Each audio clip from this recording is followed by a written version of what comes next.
So let's try and find out what the heck is going on in Venezuela and what is US President Donald Trump's plans for Venezuela after he said, well, the airspace, as far as we're concerned, is closed, and he's been ordering the bombing of the so-called drug ships coming out of Venezuela. What is his plan? Let's talk to Matthew Bryza. He's a former White House official. Afternoon to you, Matthew. Hello, Julia. Thank you so much for joining us. Well, look, the Venezuelan president, Nicolas Maduro, has said the US actions are an attempt to oust him. US president clearly doesn't think he's legitimately elected in the last elections. What is going on? You've got bombing of drug ships, saying that the airspace around the country is closed. What is Donald Trump's plan? Well, nobody knows. It's not even clear if he has figured out what his plan is.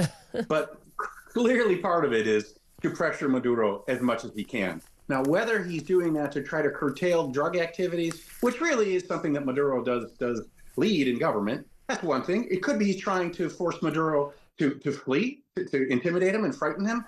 He may be trying to negotiate with Maduro. Trump said he had a phone call, in fact, we learned today, with Maduro in recent days. Or Trump may be preparing for the U.S. military to bomb the drug-producing facilities and maybe some military facilities. All those options are on the table, and Trump hasn't articulated a set of goals. Well, yeah, I mean, again, whether he knows what his plan is. He says he's the president of peace, not war. 8 wars he claims he's helped to stop, but a lot of fears that he is going to actually launch a war against Venezuela. There are legitimate concerns from the U.S. administration, though, about the number of drugs that are coming in from Venezuela. What are the drugs, and how much is the president in charge of that, able to control that? Because let's face it, it is a basket case country, isn't it?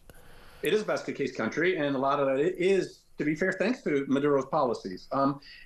Nonpartisan think tanks for a decade have talked about how the government of Maduro and the military are in cahoots with the drug gangs because Maduro wins the loyalty of the military by letting them make a lot of money in the drug trade. So that's how it works in that part of the world, basically. It is in a lot of countries. So then how much of a threat does that pose to the United States? Trump is saying enormous threat. I mean, if you look at the analyses, though, of late, most of the drugs produced, first of all, overwhelmingly the drug produced in Venezuela for export is cocaine. It's not fentanyl. President Trump has justified these aggressive tactics on needing to cut the supply of fentanyl, which is deadly in the United States. It's responsible for an epidemic. But it's cocaine that's produced in Venezuela, and most of that is exported into the Caribbean, not to the United States, and to Europe.